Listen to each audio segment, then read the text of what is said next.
Bueno, muy buenos días. Se preguntarán ustedes qué sentido tiene una charla sobre el mundo intelectual y político de los antiguos griegos en un congreso de seguros, donde supuestamente deben primar los temas propios de la especialidad, las regulaciones jurídicas, las amenazas sobre el sector, las posibilidades, la jurisprudencia.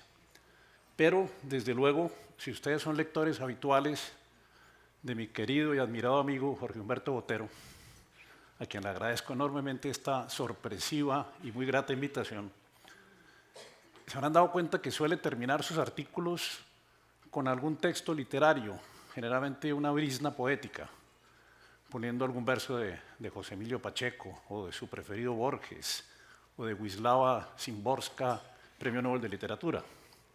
Supongo yo que pensó lo mismo, que en este caso quería complementar los temas propios de la especialidad de seguros con alguna reflexión sobre el tema ético y político, sobre los orígenes de la ética y de la política, porque, desde luego, cuando en Colombia estamos tan cortos de ética y tan complicados y envilecidos y degradados en materia de política, pues conviene siempre volver y regresar a las ideas políticas. Desde luego, siguen gravitando. Perdón. Los antiguos griegos abrieron todas las puertas, reflexionaron sobre todos los temas. Viene la irrupción del racionalismo y nosotros nos seguimos preguntando hoy en día sobre los mismos temas, la amistad, la ética, la libertad, la felicidad. Y todavía no tenemos todas las respuestas, ellos tampoco las tuvieron, pero abrieron la puerta y nos generaron todas las inquietudes sobre temas fundamentales de la vida. Yo comprendo que comprimir en 40 minutos, digamos, el origen de la ética es un reto extraordinario y más difícil aún ante un auditorio tan especializado de colegas abogados en su mayoría, para quienes de golpe esta conferencia, diríamos, más que una novedad, les pueda resultar un repaso. Vamos a ver que antes de los griegos estaban los imperios orientales. Ustedes ven ahí el camino de la seda famoso, cómo en esos pueblos orientales, como común denominador, no se generó un pensamiento político diferenciado. Y vamos a ver, desde luego tuvieron desarrollos culturales y de civilización importantes en muchos aspectos, no es por demeritarlos, sino que el común denominador es que no propiciaron ideas políticas autónomas y diferentes.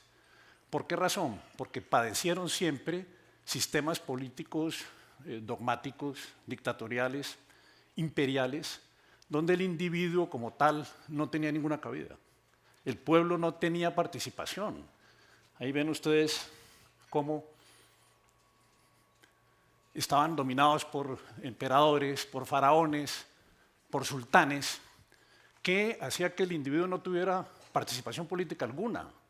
El pueblo no podía tomar decisiones, estaba dominado, no había ciudadanos, había súbditos.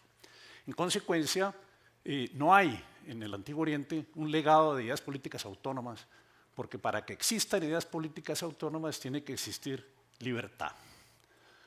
Entonces, eso fue lo que aportaron los griegos. El mundo griego es un mundo fantástico. La geopolítica que inhibió la creación de ideas políticas en los pueblos de Oriente la propició en Grecia. Porque miren ustedes que los griegos, digamos, hicieron todo un proceso, se encuentran en la más oriental de las tres penínsulas que Europa proyecta sobre el Mediterráneo, la península ibérica, itálica y balcánica.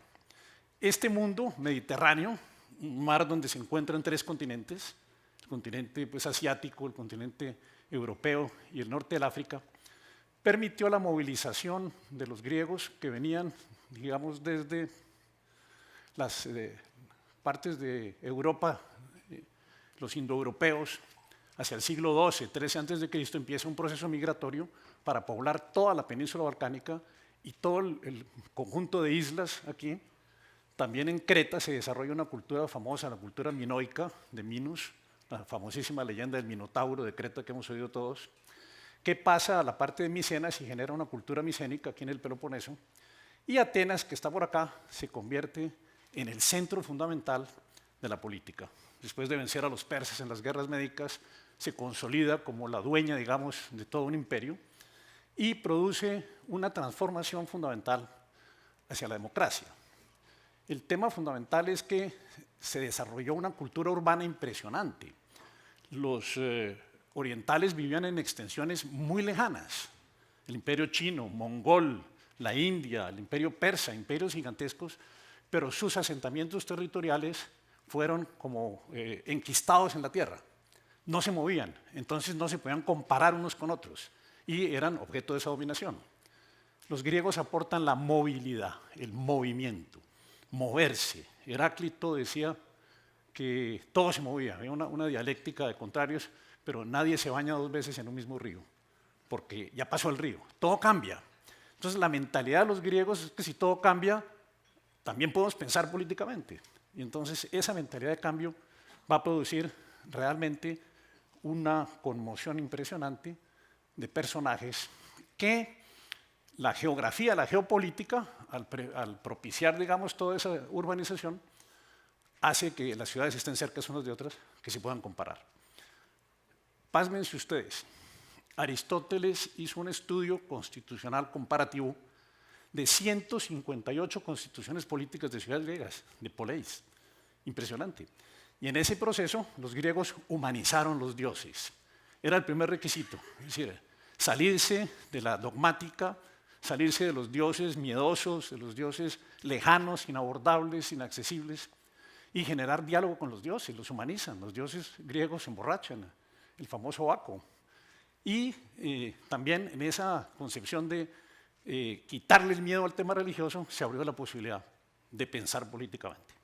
Ahí vemos a Pericles, hacia el siglo V a.C., después de una larga evolución de las aristocracias, se llega a la democracia y se establece un gobierno que admite al pueblo como actor fundamental de la política. Otros pueblos tienen santos. Nietzsche decía, el mérito grande de los griegos es que tienen sabios, se abrieron al conocimiento y se abrieron a la razón. Ética y política nacen en Grecia.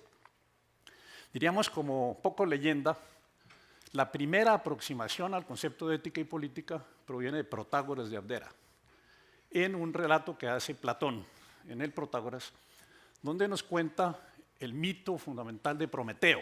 Seguramente muchos de ustedes conocen el mito de Prometeo, que dice que cuando los dioses formaron a los seres vivos, le asignaron a Prometeo y a Epimeteo la tarea de repartir entre ellos todos los bienes que tenían que poseer. Y Epimeteo le dice a Prometeo, su hermano, que le deje a él hacer la distribución. Entonces se ocupa de los animales. A unos les da la fuerza, a otros la rapidez, les da distintas condiciones, digamos una especie de reparto ecológico, pero Epimeteo, cuya sabiduría era imperfecta, se gastó todas las facultades en los animales y había llegado al momento en que tenía que distribuirle a los hombres y ya no tenía que repartir. Cuando llega Prometeo, encuentra que su hermano pues, ha cometido semejante error y no sabe qué hacer. Entonces se decide robar el fuego de Festo y Atenea de los dioses para poderlo entregar al hombre. Y así lo hace y le entrega las condiciones básicas para la vida, pero se le escapó la política. La política se encontraba en Zeus, pero a la mansión de Zeus no se podía entrar porque había centinelas muy temibles. Entonces el hombre recibió las artes propias para la vida, pero no recibió la política.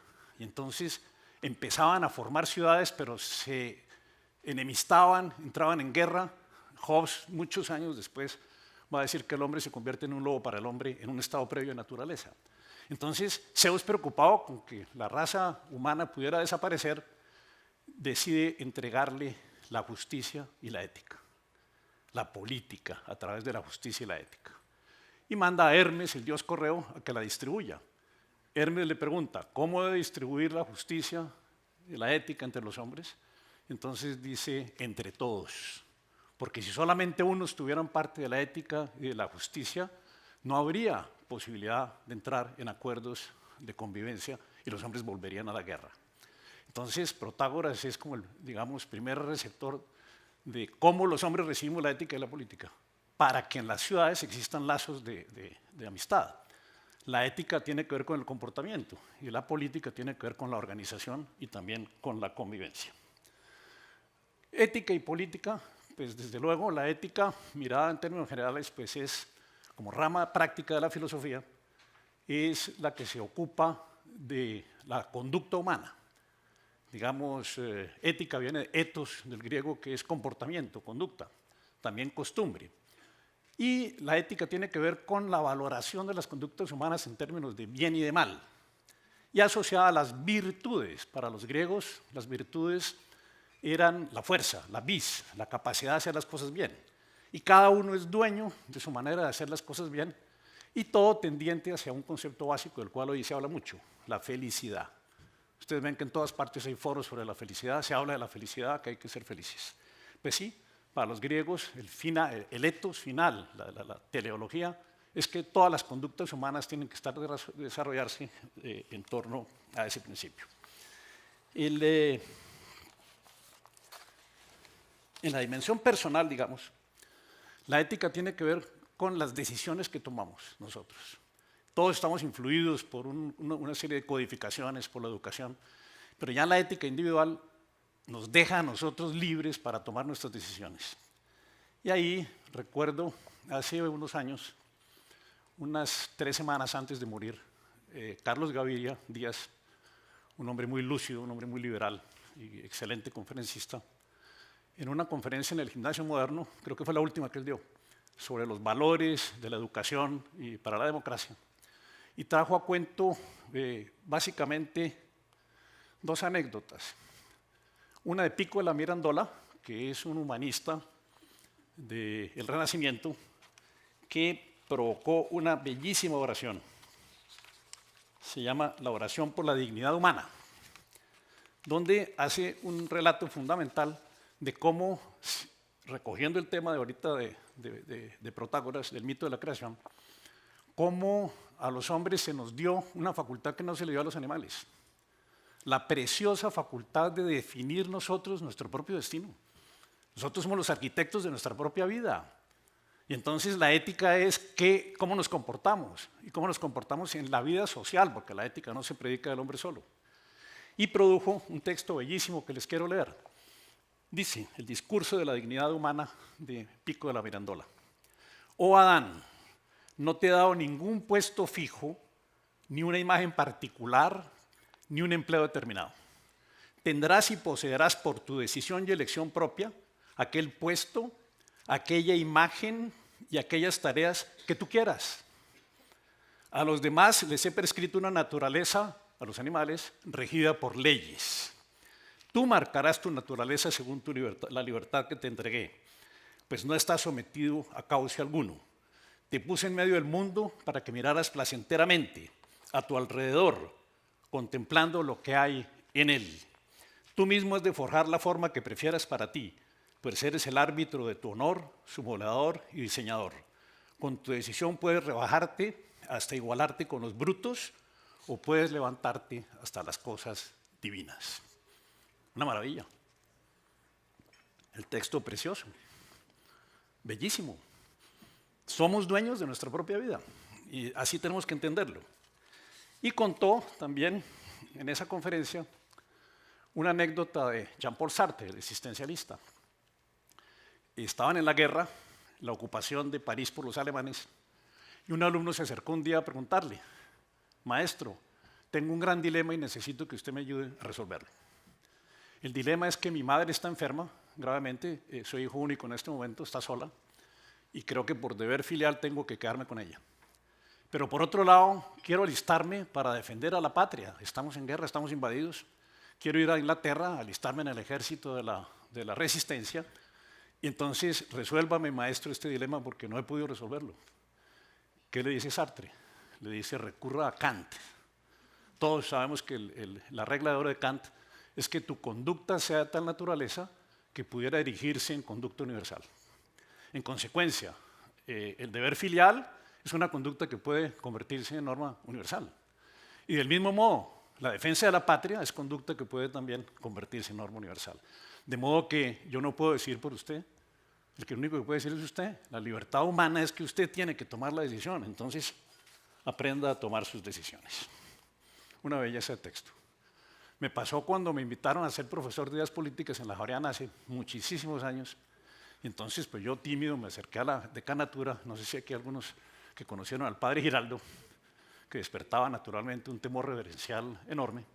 Y le dije, padre, ¿qué orientaciones tengo para dictar mi curso? Y me dijo, mono, haz de tu capa un sayo. Me dio la misma libertad que le está dando Sartre a su alumno, ¿no? Usted es el dueño, usted es el que dice qué es lo que hay que hacer. ¿Yo por qué le tengo que decir lo que tiene que hacer? Y me dio una lección importante para la vida, una lección ética. Pero, vamos antes. En estos términos, entonces,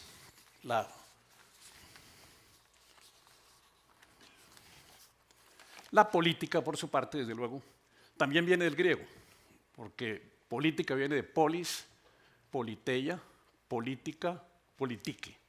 La polis es la ciudad, el ámbito urbano. La politeia es la organización que se da, digamos, la forma como se organiza internamente la politeia. La política engloba los dos conceptos, es la politeia dentro de la ciudad, el esquema político que se organiza en la ciudad.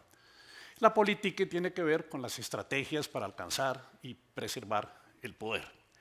Entonces, para los griegos, ética y política están perfectamente sincronizadas, están casadas. El griego no concibe la política por fuera de la ética ni la ética por fuera de la política. Si bien Aristóteles escribió dos tratados, el Tratado de la Ética, Nicómaco, y la política, digamos metodológicamente, pues son dos áreas distintas. Ética tiene que ver con comportamiento humano, la política con organización de las estructuras de poder. Pero esas estructuras de poder tienen que manejarse éticamente. Y el hombre, para los griegos, no puede alcanzar su desarrollo, ni sus virtudes, ni su felicidad, si no está dentro de la ciudad. No se concibe por fuera de la ciudad. Aristóteles lo dijo claramente. El hombre es un animal político, un zoon politikon. Está destinado, un poco lo que nos decía Sartre, está destinado a vivir en la ciudad y a ser libre dentro de la ciudad. Y ese ser político, simplemente las bestias o los dioses no se ocupan de la política. Naturalmente el mundo griego era distinto del nuestro, la democracia era una democracia mucho más pequeña y donde cabía pues, más participación. Ahora bien, la tradición de ética y política unidas permanece y se traslada, digamos, hasta el Renacimiento, pasando por todo el pensamiento cristiano, que le da unas modificaciones distintas al concepto ético, San Agustín, Santo Tomás, en fin. Pero al llegar a Maquiavelo, Maquiavelo rompe por completo ese matrimonio. Dice que la ética debe erradicarse la moral de la política. Y la política es una ciencia independiente que se ocupa de cómo se adquiere, cómo se maneja, cómo se pierde el poder político.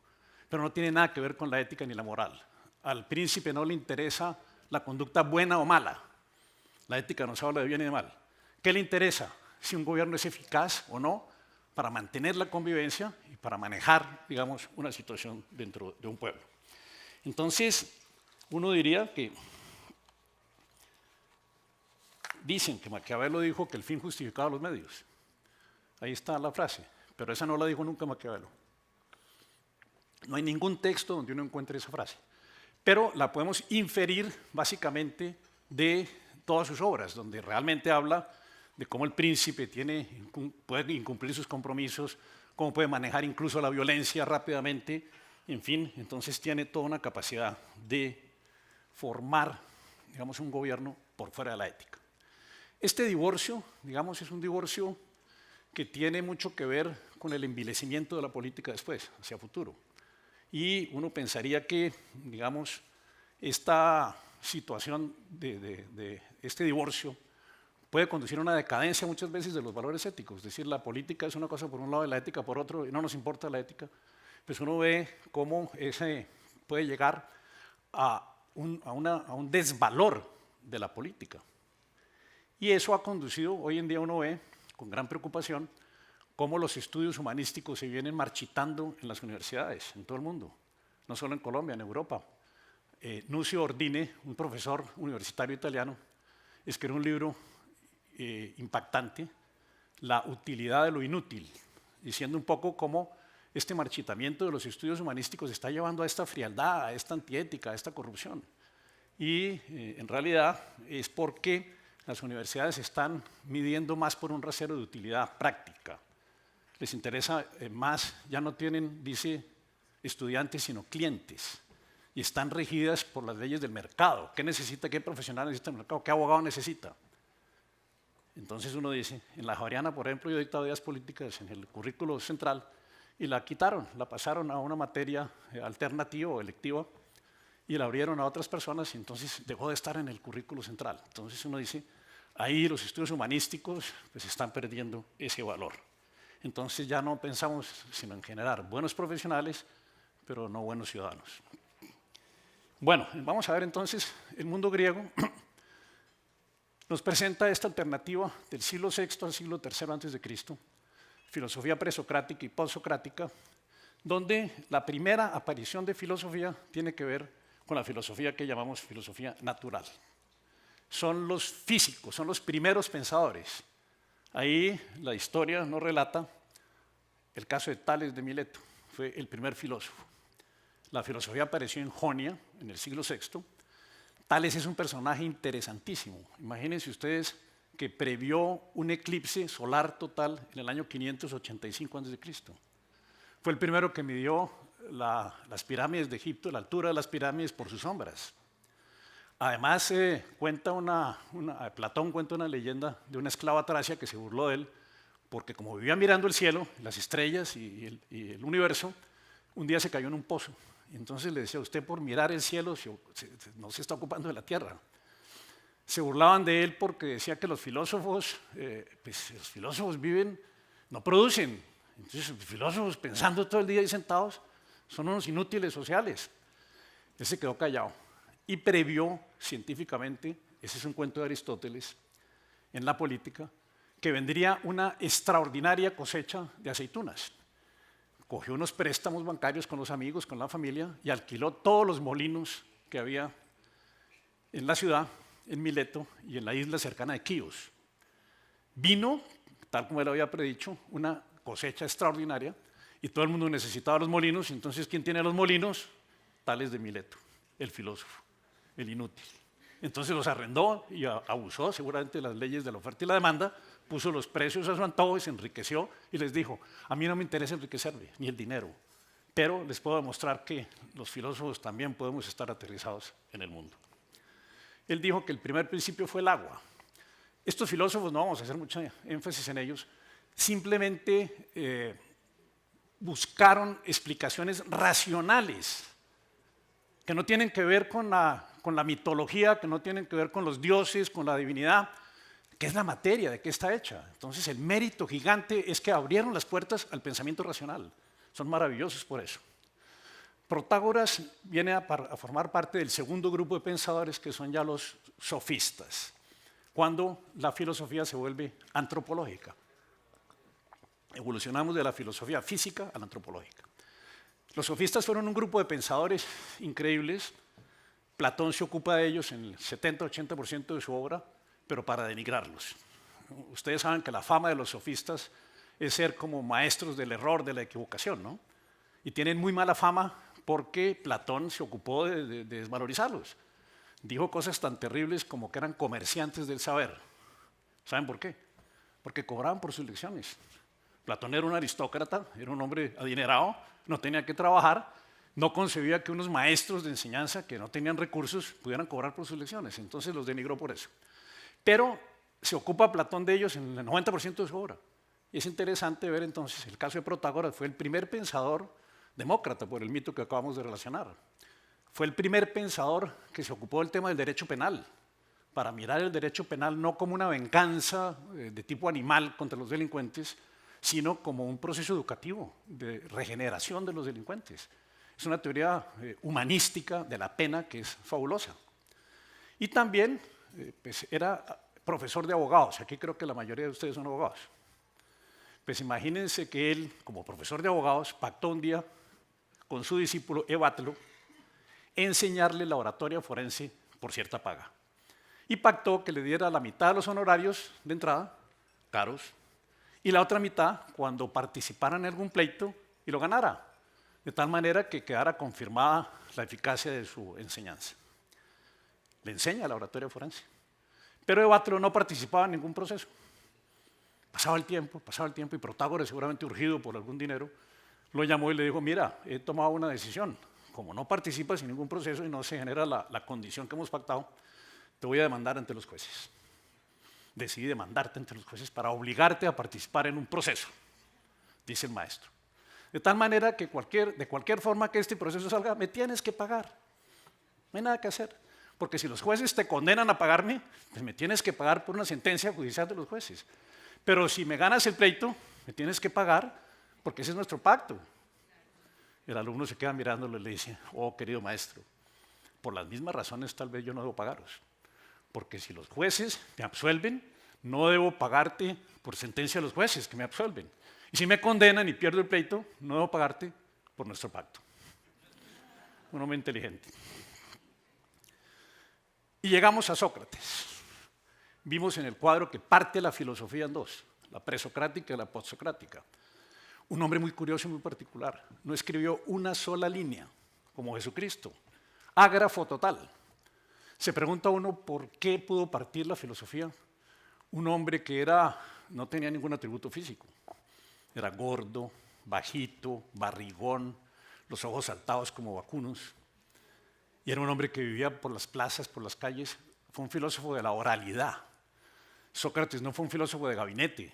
Y entonces su teoría nace de una inquietud que le surge en la mente porque él pensaba que los sofistas eran éticamente utilitaristas. Les interesaba formar como educadores a la élite de los atenienses, los poderosos de la ciudad, para que pudieran participar en el sistema político. Un sistema nuevo que exigía la oralidad. Entonces era una asamblea, los sofistas ocuparon ese espacio y se vuelven maestros de retórica, de oratoria, de capacidad jurídica, de todo esto. Sócrates dice, tiene que haber algún valor absoluto. No me conformo con que la justicia, por ejemplo, sea un valor relativo, que dependa de las personas, que dependa de circunstancias distintas. Entonces, su ética se viene a conformar en la ética de que la máxima virtud humana está en el conocimiento. Digamos, a Sócrates lo han sindicado porque es una versión, digamos, de intelectualismo moral. Entonces él, a partir de este principio, desarrolla dos cosas básicas. La mayéutica, que es un sistema de investigación a través de preguntas y respuestas. Y por otro, las definiciones. Aristóteles dice que el mérito más grande de Sócrates fue haber formado las definiciones. Es decir, delimitar los conceptos, las palabras para darles un sentido específico en cualquier discusión. Prevalido de esos dos instrumentos, la oralidad y la conceptualización, llama a su amigo Querefón y le dice que por qué no va al oráculo de Delfos, distante unos kilómetros de Atenas. El dios Apolo, el oráculo dice las cosas, pregúntele al oráculo quién es el más sabio de los hombres. Y entonces el oráculo dice, el más sabio de los hombres es Sócrates. Sócrates se convence de que los oráculos no se equivocan, pero de golpe hay que interpretarlos. Y toda su vida transcurre en las calles, hablando con los políticos, que los políticos pues aparentemente tienen esa facilidad verbal, hablan de lo divino y de lo humano, saben de todo, tienen programas para todo, respuestas para todo. Ellos son. Y habla con los políticos y se da cuenta que son fachadas, que son fachadas de verdad, no conocen la verdad, y los enreda. Y entonces demuestra que no tienen el conocimiento verdadero que él está buscando. Se va a los profesionales, a los abogados, y va bajando en todas las capas sociales, a los artesanos, a los estudiantes, al pueblo. Y lo mismo.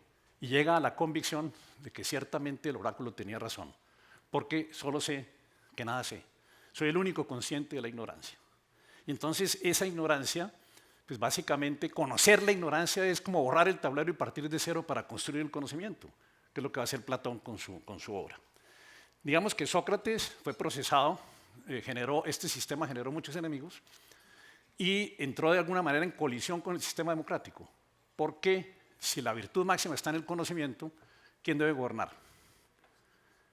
El sistema democrático permite el acceso de los incompetentes, de los ignorantes y más allá y peor, de los corruptos. Entonces se asocian Sócrates y Platón para decir, en esta dimensión, la democracia es un sistema imperfecto y es un sistema enfermo. Entonces, la ética socrática pues es impresionante porque nos va a mandar directamente a examinar los valores absolutos. Obviamente, pues no vamos a hablar mucho, toca abreviar, sobre el tema del proceso que sufrió. La Apología de Platón es un texto absolutamente deslumbrante, donde Platón nos narra los 3 discursos que pronunció Sócrates para defenderse, que fueron ineficaces porque lo condenaron, y él alude a cómo encontró que, digamos, en el fondo lo estaban persiguiendo era por sus ideas antidemocráticas, porque a él lo acusan es de corrupción de la juventud y de impiedad, 2 temas que fueron, digamos, sacados del sombrero, porque Atenas había perdido la guerra del Peloponeso con Esparta.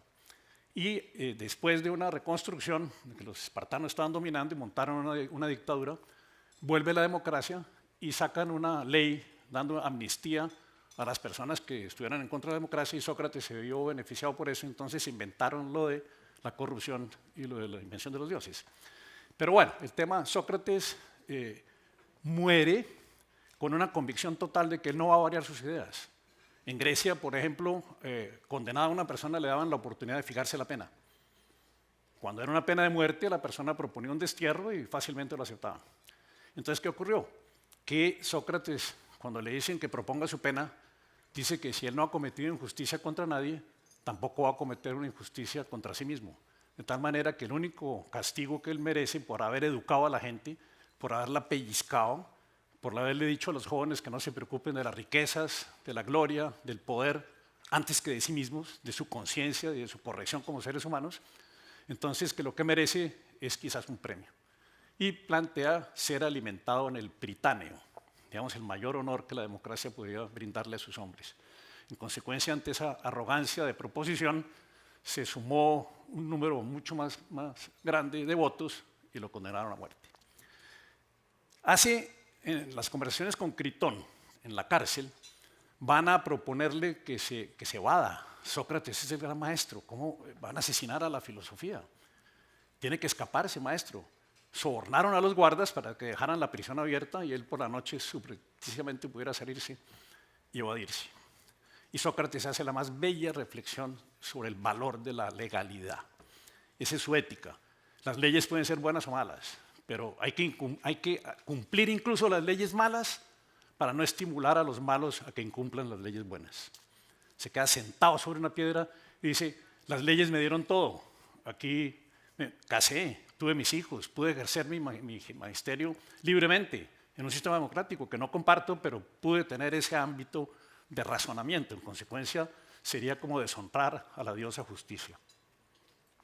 Y obviamente lo ejecuta. Ahí está el cuadro de David, que es un cuadro impresionante, erguido frente a la tristeza de todos sus discípulos que se va al maestro. Y aparecen sus sucesores, Platón y Aristóteles. Este es un bellísimo cuadro de Rafael, un cuadro de Renacimiento que está en el Vaticano. Algunos de ustedes seguramente lo han visto, las estancias del Vaticano. Es un cuadro descomunal, toda una pared. Y ahí ven ustedes claramente a Platón y Aristóteles, muy severos, parecen estar hablando de filosofía, pero Platón está con su dedo señalando hacia el cielo y Aristóteles está señalando con su mano hacia la tierra. Ahí Platón tiene su libro El Timeo, un libro sobre el cosmos, y Aristóteles tiene debajo de su mano, debajo de su brazo, la Ética a Nicómaco. Entonces, estos 2 personajes pues, fueron fundamentales, porque Platón va a recoger toda la herencia socrática y va a entender y a traducir lo que Sócrates quería. No hay alternativa para los estados a menos que los filósofos se conviertan en gobernantes o que los gobernantes se conviertan en filósofos. Platón entonces empieza a desarrollar a partir de cero, tomando la ignorancia de Sócrates, hay que construir una ciudad ideal. Y entonces plantea que una ciudad ideal es una que tiene un buen establecimiento físico, salidas al mar, que tiene distintos climas, distintas montañas, distintos terrenos. Yo creo que Platón estaba pensando inconscientemente en Colombia, un país como es el país ideal, ¿o no? Con dos océanos, el sistema hídrico fenomenal, todos los climas, qué diversidad, qué riqueza, de todas maneras que no hemos sabido aprovechar, ¿no? Y la malogramos todos los días. Pero en ese contexto hace un sistema educativo muy riguroso, que dura hasta los 35 años, para formar a los hombres que van a manejar la ciudad. Y entonces es un esquema triangular. Todo el mundo tiene que someterse al sistema educativo. Hay una cobertura universal. Y a medida que van avanzando, los que van saliendo porque llegan a su nivel de incompetencia, van quedando clasificados como pueblo. Todas las profesiones, todos los oficios, el 95% de la gente queda ahí. Todos quedamos ahí. Los que avanzan un grado más se van a convertir en los guardianes. Y los que avanzan el grado final, que llegan a la posición de la verdad, van a ser los filósofos. Entonces la educación va hasta básicamente hasta los 30 años, digamos escolar y universitaria, y los filósofos van a tener 5 años de filosofía exclusiva. Pero cuando tengan 35 años, no pueden gobernar todavía. Les obliga a estar 15 años preparándose y viviendo la experiencia del mundo, y solo hasta la edad de 50 años podrían gobernar. O sea que nuestro candidato Duque, si gana la presidencia en la República Platónica, no podría gobernar. Guardianes y filósofos, es un esquema muy curioso, no van a tener propiedad, es lo que se llama el comunismo platónico, que es un comunismo al revés, no es el comunismo de abajo, sino el comunismo de arriba. Y dice que los filósofos van a ser realmente los guías y orientadores de la sociedad humana. Erradica el derecho, ahí no hay un derecho coactivo, ¿para qué? Si los filósofos nos marcan el camino, los guardianes están felices guardando y el pueblo está feliz porque cada hombre, oigan esto, cada uno ha sido escrutado en sus facultades, en sus habilidades, en sus talentos y puesto en el sitio que debe estar de acuerdo con esos talentos. Entonces no hay frustración. La República Platónica es bellísima desde ese punto de vista. Claro, una utopía, irrealizable, pero lo deja uno pensando. ¿Qué tal un Estado que se preocupara por la gente, que cada uno puede llegar al sitio que debe estar para lo que es bueno? El cantante, que sea el mejor cantante, el guitarrista, el mejor guitarrista, el abogado de seguros, el mejor abogado de seguros. Cada uno en su campo, entonces esa sería la felicidad indecible. Desde luego Platón entiende que ese sistema se le puede dañar y hace un desarrollo, se va a generar en timocracia el gobierno militar, luego en la oligarquía, el gobierno de los ricos, luego la tiranía, pero nos deja esa sensación interesante de cómo la filosofía, la ética está asociada al conocimiento y a la corrección humana. Aristóteles estuvo 20 años al lado de Platón. A los 17 años llegó a la Academia Platónica, fue alumno, después profesor. Cuando muere Platón, Aristóteles no lo dejan encargado de la escuela. Aristóteles resuelve irse de la Academia. Platón deja un sobrino suyo, Espeusipo, y gracias a eso la Academia, digamos, siguió vigente hasta el siglo V después de Cristo. 10 siglos duró la Academia Platónica, impresionante. Si hubiera dejado a Aristóteles hubiera cambiado todas las normas porque ya pensaba muy distinto de su maestro. Entonces, el caso de Aristóteles es bien curioso porque Aristóteles nos va a plantear el tema de la ética, básicamente, como decíamos antes, la ética de la virtud, la ética de la felicidad, la ética del buen comportamiento y asociada completamente a la política. Para Aristóteles, básicamente, la ética tiene que ver con el término medio. Los valores y las virtudes están ubicadas en el término medio. El valor, por ejemplo, está entre los extremos de la cobardía y de la temeridad. Entonces, cualquier valor que le identifica está en los términos medios.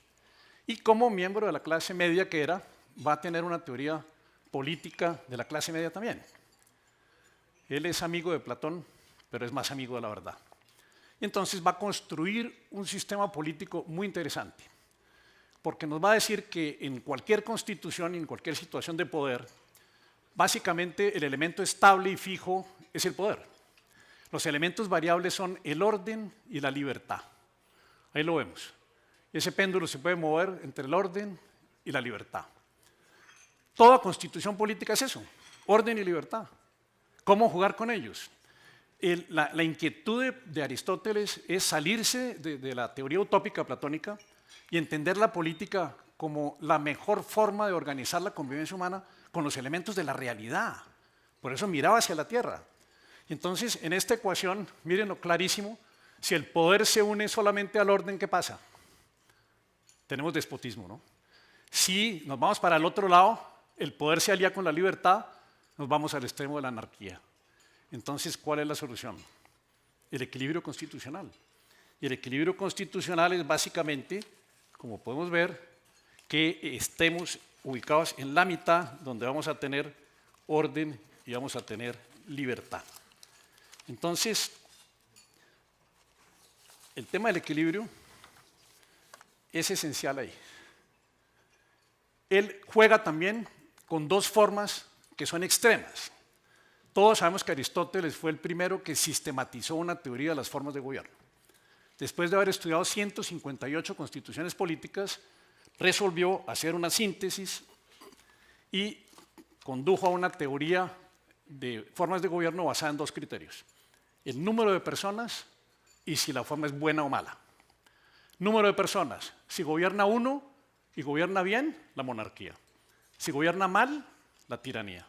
Si gobiernan pocos bien, la aristocracia. Si gobiernan mal, la oligarquía. Si tenemos muchos que gobiernan, la república, digamos, o la politeia. Si gobiernan muchos mal o desgobiernan, la anarquía, la demagogia. Entonces, la democracia y la oligarquía son formas extremas y negativas para Platón, para Aristóteles. O sea que si el poder se une a la democracia, entonces vamos a degenerar en anarquía. Si se une a la oligarquía, vamos entonces a un gobierno que segrega, a un gobierno impositivo, a un gobierno de los ricos. En consecuencia, hay que hacer lo mismo. Hay que utilizar los aspectos buenos de la democracia. La democracia es un sistema malo, pero ¿qué tiene de bueno? La igualdad. La oligarquía es un sistema malo, pero ¿qué tiene bueno? Que los oligarcas tienen más dinero, más posibilidades, mejor educación, más salud, pueden viajar, conocer mundo. Entonces, despreciar la calidad, el elemento de calidad que aporta la oligarquía es una insensatez. Entonces, si combinamos en una forma política la calidad y la cantidad, pues vamos a llegar a lo mismo, a la línea media. Y la línea media social es para Aristóteles la definición del equilibrio político. Todas las sociedades humanas deben tender hacia la línea media, hacia la clase media. Entre más fortalezcamos la clase media, más equilibrio, más estabilidad, más seguridad, más justicia habrá, porque estamos eliminando esos polos opuestos de una extrema pobreza frente a una extrema riqueza, que es una calamidad, definitivamente desde el punto de vista ético. Entonces, todavía no he terminado. Ahora les doy las gracias. Pero hagamos una conclusión. Yo diría que ante la degradación monumental de la ética en Colombia y de la política en nuestro tiempo, con tantos valores negativos acumulados, desde que decidimos que la política no tenía nada que ver con la ética, que tenemos que buscar soluciones ineludiblemente. No podemos quedarnos pasmados diciendo y criticando y lamentándonos. La sociedad civil tiene que pronunciarse, tiene que moverse. Naturalmente la participación política en Grecia era muy distinta, porque el ciudadano podía ir a las asambleas físicamente, 2.000 3.000 personas a la colina del Nix, al Ágora, a tomar decisiones. Hoy en día eso es imposible, sociedades masivas no. Pero es que la política no es cada 4 años ir a depositar un voto. Polarizados o no polarizados, por el uno o por el otro. Ese es nuestro único activo político, ir a depositar un voto cada 4 años, o votar en blanco o no votar. No, la política tiene que ser un compromiso mucho más, la sociedad civil tiene que participar más activamente, como lo están haciendo los gremios. Lo veo pues con una opción maravillosa de ser críticos del gobierno. Lo que acaba de hacer Jorge Humberto me parece importantísimo, porque es un diagnóstico con una serenidad y con una profundidad asombrosa, criticando unas cosas que nos afectan a todos. Nos dejamos llevar un poco por, sí, la felicidad que llegamos a la paz. No hemos llegado a la paz. Y estamos en una situación bastante compleja. Después de ver esta exposición uno queda muy preocupado realmente. Entonces la sociedad civil tiene que buscar mecanismos y formas de hacer partícipes y participar más. Me encantó ese mensaje, que sí, uno jurídicamente debería poder echar para atrás todos los acuerdos y hacer, jurídicamente podría hacerlo. ¿Pero conviene? Tenemos que pensar más en la patria. Eso me parece muy interesante. Pero uno, pues sí, ve el cartel de la toga, la vergüenza para nosotros los abogados más grande que puede existir, el cartel de los magistrados de la Corte vendiendo sus fallos.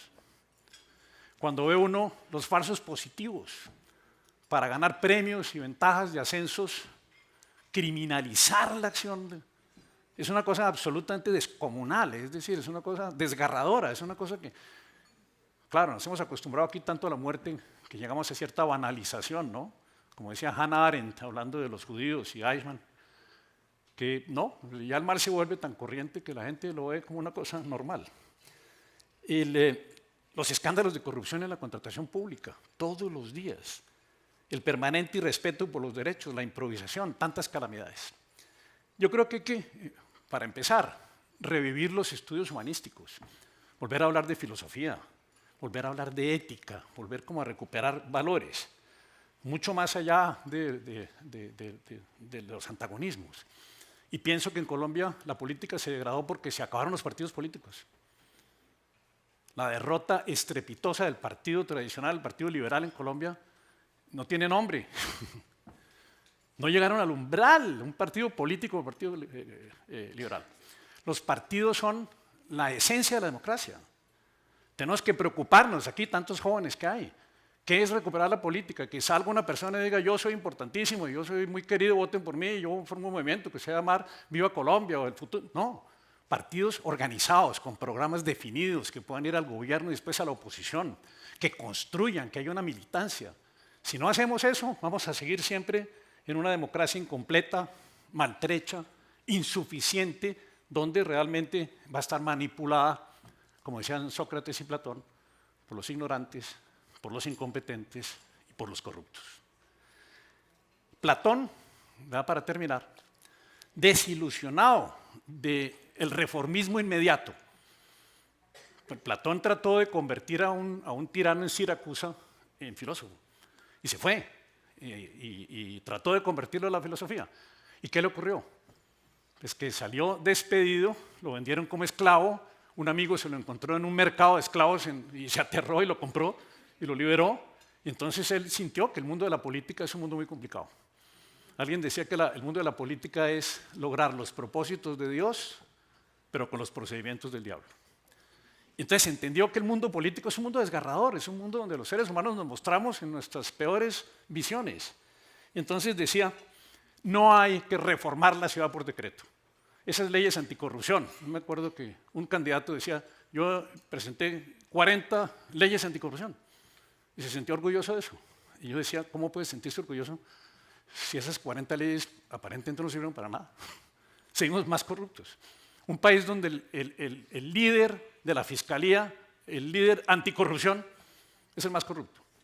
Entonces Platón decía, no hay sino una alternativa, la educación.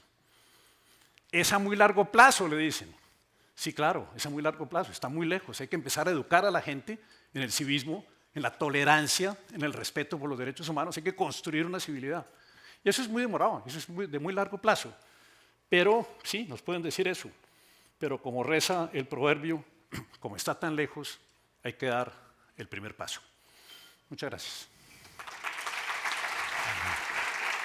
Gracias. Muchas gracias.